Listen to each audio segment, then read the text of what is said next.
Vamos começar com uma história que talvez você já tenha vivido ou visto de perto. Imagine um pai, um homem simples, mas transbordando de amor pelos seus filhos. Ele acordava antes do sol nascer, enfrentava jornadas exaustivas de trabalho, carregava sacos pesados nas costas só para garantir que a mesa nunca estivesse vazia. Ele economizava cada moedinha suada, renunciava aos próprios sonhos, um carro novo, uma viagem, até mesmo um dia de descanso, tudo para dar aos filhos uma educação decente, um teto seguro, uma chance de vida melhor do que a dele. Nos dias mais difíceis, quando as dores nas costas gritavam e o cansaço quase o derrubava, ele cerrava os dentes e continuava, porque aqueles rostinhos sorridentes eram seu combustível. Mas aí, algo muda. Um dia, esse pai, já com os cabelos grisalhos e as mãos marcadas pelo tempo, olha pela janela da casinha simples que construiu com tanto esforço. O que ele vê? Seus filhos, agora crescidos, jogando fora tudo o que ele sacrificou para lhes dar. O mais velho, que ele sonhava ver formado, se envolveu com más companhias e agora vive perdido nas ruas. A filha do meio, que ele criou com tanto carinho, gasta o dinheiro da família em coisas fúteis, como se o suor dele não valesse nada. E o caçula, o menininho que ele carregava nos ombros, se recusa a falar com ele há meses, ignorando as ligações e batendo a porta na cara do pai. Ele não explode em raiva, não amaldiçoa os filhos. Ele apenas se senta na velha cadeira de balanço, aquela que range a cada movimento, cobre o rosto com as mãos calejadas e chora. Lágrimas quentes escorrem por suas rugas, não de ódio, mas de um amor tão grande que dói. Ele chora porque os ama mais do que a si mesmo, porque vê o potencial que eles têm e sabe que estão jogando fora algo precioso demais. Agora, pare um segundo e reflita comigo. Esse pai é apenas uma sombra, uma imagem imperfeita do que Deus sente por cada um de nós. A Bíblia nos conta em Lucas 15:20, na parábola do filho pródigo, que o pai viu o filho voltando de longe e correu ao seu encontro, abraçando-o antes mesmo que ele pudesse abrir a boca para pedir perdão. Esse é o coração de Deus. Um coração que não espera, que não hesita, que ama sem condições. E Jesus, o Filho amado, reflete esse mesmo amor em tudo o que fez. Ele deixou a glória do céu, veio ao nosso mundo sujo e quebrado, andou entre nós, tocou os intocáveis, morreu por nós na cruz. Mas aqui está uma verdade que pode te deixar sem ar. Jesus não apenas chorou há 2000 anos. Ele continua chorando hoje. Sim, o mesmo Jesus que curou cegos, que acalmou tempestades, que carregou nossos pecados até o Calvário, ainda derrama lágrimas quando olha para seus filhos, você e eu, e vê escolhas que nos afastam dele. E não estou falando daqueles pecados óbvios que todo mundo condena, como assassinatos ou roubos. Não, são pecados mais sutis, atitudes do coração, decisões que tomamos no silêncio do dia a dia, pensando que ninguém vê, mas que, para Deus, são como facadas em seu amor imenso. Neste vídeo, vamos mergulhar fundo nessa realidade e revelar os 9 pecados que causam uma tristeza profunda no coração de Cristo. E aqui vai o que pode te chocar. Muitos de nós, talvez até você que está assistindo agora, estamos cometendo esses pecados sem nem perceber o peso que eles têm. Então, antes de continuarmos, eu te faço um pedido. Já deixa seu like agora mesmo, porque essa mensagem não pode ficar só com você. Ela precisa alcançar quem mais precisa ouvir. Se inscreve no canal, ativa o sininho, porque o que você vai descobrir hoje pode ser o divisor de águas na sua vida espiritual. Vamos juntos nessa jornada de confronto, reflexão e, acima de tudo, transformação? Você provavelmente já ouviu falar da passagem mais curta da Bíblia, João 11:35, que diz simplesmente: Jesus chorou. Foi diante do túmulo de Lázaro, um amigo que ele amava profundamente. Muita gente pensa que ele chorou só porque Lázaro morreu, mas será que foi só isso? Vamos olhar mais de perto. Jesus sabia que, dali a poucos minutos, ele diria: Lázaro, vem para fora. E aquele homem sairia vivo do túmulo. Então, por que as lágrimas? Imagine a cena. Maria e Marta, as irmãs de Lázaro, estão aos prantos, inconsoláveis, cercadas por amigos que choram alto, como era costume na época. Jesus chega e vê aquela multidão devastada, sente o peso da morte pairando no ar, o cheiro de luto impregnado em cada canto. Ele não chora só por Lázaro, Ele chora pelo que o pecado fez com o mundo que ele criou. A morte, a dor, a separação, tudo isso é resultado do pecado. E Jesus, o Criador, sente cada pedaço dessa tragédia como uma ferida pessoal. A Bíblia diz em Romanos 6:23 que o salário do pecado é a morte. E ali, diante daquele túmulo, Jesus viu o preço que a humanidade pagava por se afastar de Deus. Mas esse não foi o único momento em que ele chorou. Vamos para Lucas 19:41. Jesus está chegando perto de Jerusalém, a cidade que ele chamava de sua, o lugar onde o templo brilhava como símbolo da presença de Deus. Ele sobe o Monte das Oliveiras, olha para baixo e vê aquelas muralhas, aquelas ruas cheias de vida. Mas o que ele enxerga além disso? Corações endurecidos como pedra, líderes religiosos que transformaram a casa de Deus em um mercado, um povo que rejeitava o Messias que estava bem diante deles. Ele chora amargamente e diz: "Ah, Jerusalém, se tu conhecesses o dia da tua visitação." Ele não chora só pela destruição que viria anos depois, quando os romanos arrasariam a cidade. Ele chora porque ama aquele povo e sabe que a incredulidade deles os está levando para longe da salvação. E tem mais. No jardim do Getsêmani, em Mateus 26:38, Jesus enfrenta a noite mais escura da sua vida. Ele leva Pedro, Tiago e João consigo, mas até eles, seus amigos mais próximos, não conseguem ficar acordados para orar com ele. Sozinho, ele cai de joelhos na terra fria e diz: "Minha alma está profundamente triste, numa tristeza mortal." A angústia é tão grande que ele começa a suar gotas de sangue. Um fenômeno chamado hematidrose, que só acontece em casos de estresse extremo. Por quê?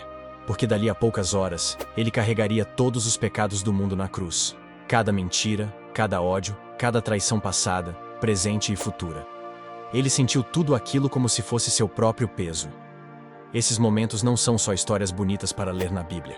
Eles nos mostram um Jesus que não é distante, que não é uma figura fria no céu. Ele é um Salvador que sente, que se emociona, que chora por amor. Mas aqui está o que pode te fazer parar e pensar. Ele não parou de chorar. Em Hebreus 13:8, a Bíblia diz que Jesus Cristo é o mesmo ontem, hoje e para sempre. O mesmo coração que se partiu por Lázaro, por Jerusalém, pelo peso do pecado no Getsêmani, ainda se parte hoje quando ele olha para nós e vê escolhas que nos afastam do Pai. E o mais impressionante: alguns desses pecados que o entristecem não são os que você imagina. Não são só os grandes escândalos que aparecem no noticiário. São coisas que fazemos no dia a dia, sem nem perceber o impacto que tem no coração dele. Você já parou para se perguntar: será que algo que eu fiz hoje trouxe lágrimas aos olhos de Jesus? Fique comigo até o final, porque o que vamos revelar hoje pode te fazer enxergar sua vida com outros olhos, talvez até mudar o jeito como você vive sua fé. Para entender por que Jesus ainda chora hoje, precisamos voltar no tempo e imaginar como tudo aconteceu quando ele veio à Terra. Feche os olhos por um segundo e transporte sua mente para a Palestina do século I. Sinta o calor escaldante do sol batendo na pele, o pó das estradas subindo com o vento, o barulho das carroças e das vozes nas feiras. Veja as ruas estreitas de Jerusalém, as muralhas altas, o templo brilhando ao longe com seu dourado reluzente, o cheiro de incenso e sacrifícios enchendo o ar. No meio disso tudo, um homem chamado Jesus, mas não um homem qualquer. Ele é o Filho de Deus, o Verbo que se fez carne, como diz João 1,14. Ele deixou o trono do céu, onde anjos o adoravam dia e noite, e desceu ao nosso mundo sujo, quebrado, cheio de dor. Ele não veio para os palácios, para os reis ou para os ricos. Não. Ele andou por vilarejos pobres, sentou-se com pescadores rudes, tocou leprosos que ninguém ousava chegar perto, conversou com uma mulher samaritana que todos desprezavam, carregou crianças no colo quando os discípulos queriam mandá-las embora. Ele veio trazer amor em um mundo de ódio, justiça em um mundo de corrupção, esperança em um mundo de desespero. Mas o que ele encontrou? Não foi gratidão ou braços abertos de todos. Ele encontrou corações duros como pedra, onde suas palavras caíam e não germinavam. Líderes religiosos, que deveriam guiar o povo até Deus, transformaram a fé em um jogo de poder, cobrando impostos absurdos, exibindo suas vestes longas e orações públicas para serem vistos pelos homens. A Bíblia diz em Mateus 23:5 que eles faziam tudo para serem vistos pelos outros. E até os próprios discípulos, os amigos mais íntimos de Jesus, falharam com ele. Pedro, o impulsivo, jurou que morreria por ele, mas horas depois negou conhecê-lo 3 vezes diante de uma simples criada. Judas, que caminhou com Jesus por 3 anos, o vendeu por 30 moedas de prata, o preço de um escravo. Cada uma dessas rejeições, cada traição, era como uma faca cravada no coração dele. Mas por que o pecado o machuca tanto? Vamos imaginar juntos. Pense em um escultor que passa anos esculpindo uma estátua perfeita. Ele escolhe a pedra mais pura, trabalha cada detalhe com cuidado, coloca seu coração em cada curva. Então, alguém vem com um martelo e, em 1 segundo, despedaça tudo. O escultor não fica bravo apenas, ele fica arrasado porque aquela obra era parte dele. Assim é o pecado para Deus. Em Gênesis 1:27, diz que fomos feitos à imagem e semelhança de Deus. Nós somos a obra-prima dele. Mas cada pecado é como um golpe que desfigura essa imagem, que estraga o que ele criou com tanto amor. E Jesus, que é o resplendor da glória de Deus e a expressa imagem do seu ser, Hebreus 1:3, sente cada golpe como se fosse contra ele mesmo. Agora, traga isso para os dias de hoje. Estamos no século 21, com smartphones, internet, igrejas em cada esquina, Bíblias em cada idioma. Nunca tivemos tanto acesso à verdade de Deus. Mas o que Jesus vê quando olha para nós? Ele vê pessoas enchendo os templos aos domingos, cantando hinos com vozes altas, mas saindo de lá para viver como se ele não existisse. Ele vê cristãos que postam versículos nas redes sociais, mas guardam ódio no coração, que falam de amor, mas vivem em fofoca e divisão. Ele vê filhos seus que conhecem a palavra, mas preferem o conforto do mundo, séries, festas, ambições, a buscar a presença dele. Em Isaías 29:13, Deus diz: "Esse povo se aproxima de mim com a boca e me honra com os lábios, mas o seu coração está longe de mim." Isso machuca Jesus, não porque ele é fraco ou vingativo, mas porque ele nos ama demais para nos ver perdidos. E os pecados que causam essa dor não são só os grandes crimes que todo mundo aponta o dedo. São escolhas diárias, atitudes do coração que muitos de nós carregamos, sem nem perceber o quanto elas pesam no coração do Salvador. Está pronto para descobrir quais são esses pecados? Então vamos para a próxima parte, porque o que vem agora pode mudar tudo o que você pensa sobre sua caminhada com Deus.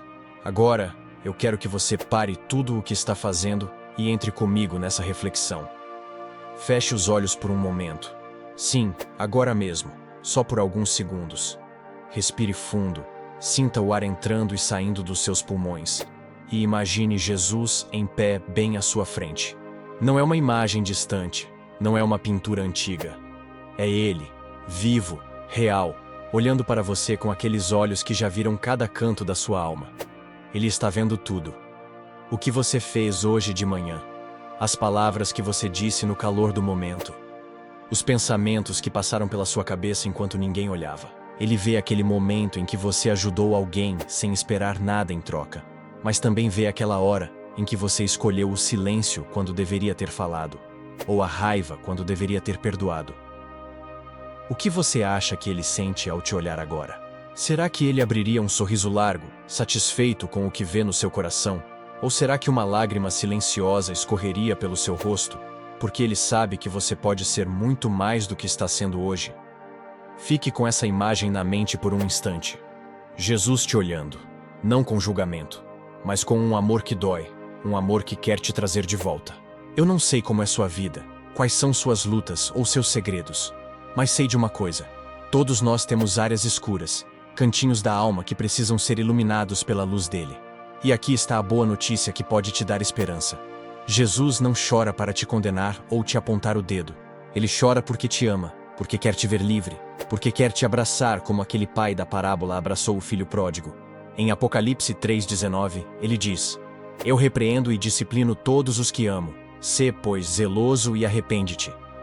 O choro dele é um convite, um chamado para você olhar para dentro de si e perguntar: o que na minha vida está entristecendo o coração do meu Salvador? Talvez você nunca tenha parado para pensar nisso com tanta seriedade antes, mas hoje é o dia. Vamos revelar agora os 9 pecados que fazem Jesus chorar. E eu te garanto, O sétimo da lista pode te pegar desprevenido, porque é algo que até os cristãos mais dedicados, aqueles que estão na igreja todo domingo, às vezes cometem sem nem notar. Antes de mergulharmos nessa lista, me responde aqui nos comentários. Você já sentiu, em algum momento da sua vida, que algo que você fez ou deixou de fazer poderia ter entristecido Jesus? Seja honesto, porque esse espaço aqui é para reflexão de verdade, para crescermos juntos como família de Deus. Vamos lá? Chegamos ao momento mais importante deste vídeo, o coração de tudo o que estamos falando hoje.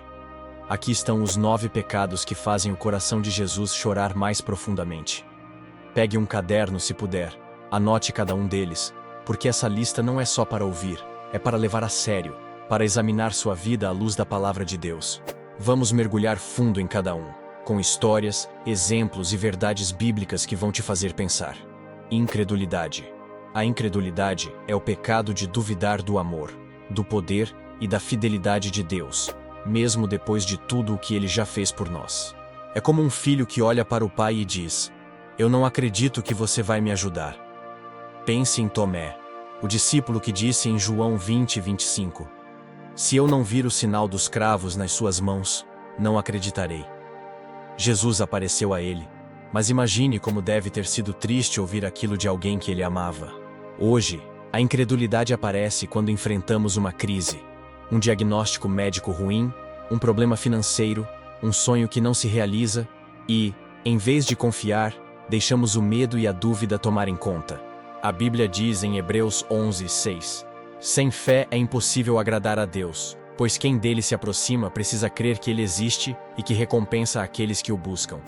Jesus chorou por Jerusalém por causa da incredulidade deles, e ele chora por nós quando duvidamos. Quando foi a última vez que você deixou a dúvida apagar a chama da sua fé? Hipocrisia religiosa.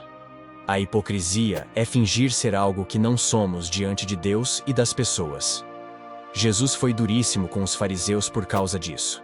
Em Mateus 23:27, ele disse: "Vocês são como sepulcros caiados, que por fora parecem bonitos, mas por dentro estão cheios de ossos de mortos e de toda impureza."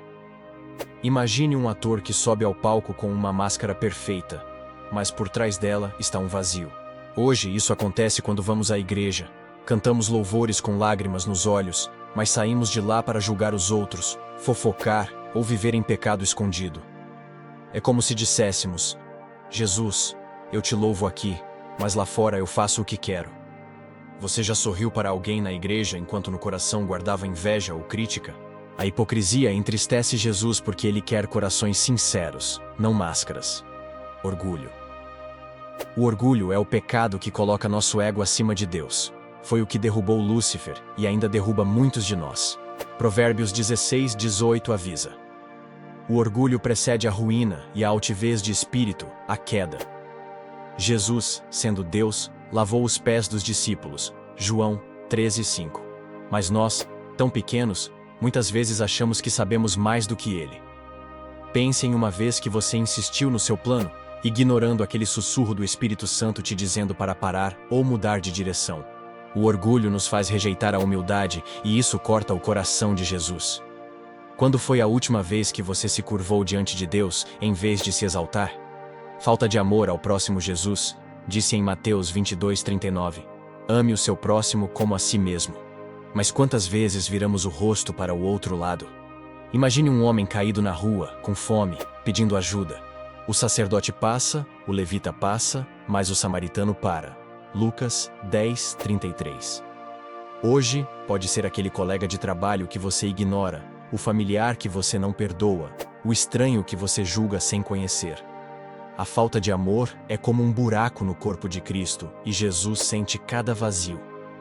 Quando foi a última vez que você estendeu a mão quando podia ter ajudado? Pecados ocultos. São os pecados que escondemos nas sombras, achando que ninguém vê. Uma mentira para escapar de uma bronca. Um vício que você alimenta no celular tarde da noite. Pensamentos impuros que você não confessa nem a si mesmo. Salmo 139:2 diz: "Tu conheces o meu pensamento de longe." Deus vê tudo, e Jesus, que morreu para nos libertar, chora quando escolhemos as trevas. Lembre-se de Ananias e Safira. Atos 5. mentiram e caíram mortos. O que você está escondendo que precisa trazer à luz? Afastamento de Deus. É quando deixamos Deus de lado, como uma planta que não regamos. Em Apocalipse 2:4, Jesus diz: Tenho contra ti que deixaste o teu primeiro amor. Você já percebeu como é fácil pular a oração por falta de tempo, deixar a Bíblia na estante acumulando pó, viver semanas sem buscar a presença dele? Jesus chora porque ele quer estar perto de você. Quanto tempo faz desde que você o procurou de verdade? Desobediência deliberada, saber o que é certo e escolher o errado. Jonas ouviu Deus dizer: vá a Nínive, mas fugiu para Tarsis. Jonas 1:3. Quantas vezes você sentiu o Espírito Santo te alertar: não diga isso, não vá por aí, e ignorou? Em 1 Samuel 15:22 diz: obedecer é melhor do que sacrificar. A desobediência machuca Jesus porque mostra que confiamos mais em nós do que nele. Falta de perdão. Guardar rancor é como carregar um peso que nos esmaga. Jesus disse em Mateus 6,15: se não perdoardes, também vosso Pai não vos perdoará. Ele perdoou até os que o pregaram na cruz. Lucas 23:34. Quem você ainda prende no seu coração que precisa ser liberto? Desprezo pelo sacrifício de Jesus viver, como se a cruz fosse só uma história. Romanos 6:1 pergunta: permaneceremos no pecado para que a graça abunde? De modo nenhum. Cada pecado deliberado é como cuspir no sangue que Jesus derramou. Você tem honrado o que ele fez por você? Qual desses pecados ecoou mais alto no seu coração? Pense nisso. E aqui está algo que pode te deixar sem palavras. Mesmo quando cometemos esses pecados, Jesus não vira as costas. Ele é como um advogado que defende um cliente culpado com toda a sua alma. Em 1 João 2:1 diz: se alguém pecar, temos um advogado junto ao Pai, Jesus Cristo, o justo. E Hebreus 7:25 completa: ele vive sempre para interceder por eles. Agora mesmo, Jesus está orando por você, pedindo ao Pai que te dê força para vencer. Ele chora, mas nunca desiste. E tem mais. Existe um segredo para superar esses pecados, uma chave que vamos revelar no próximo vídeo. Quer saber como viver uma vida que alegra o coração de Jesus? Deixe nos comentários e não perca o que vem por aí. Jesus chorou porque te ama demais. Ele ainda chora quando nos vê perdidos, mas também espera por nós com os braços abertos. Em Lucas 15, o pai correu para o filho pródigo. Deus faz o mesmo por você. Se essa mensagem te tocou, compartilhe com alguém. Nos comentários, me diga, qual pecado te marcou mais? Vamos orar juntos. Inscreva-se, ative o sininho, e que Deus te abençoe até a próxima.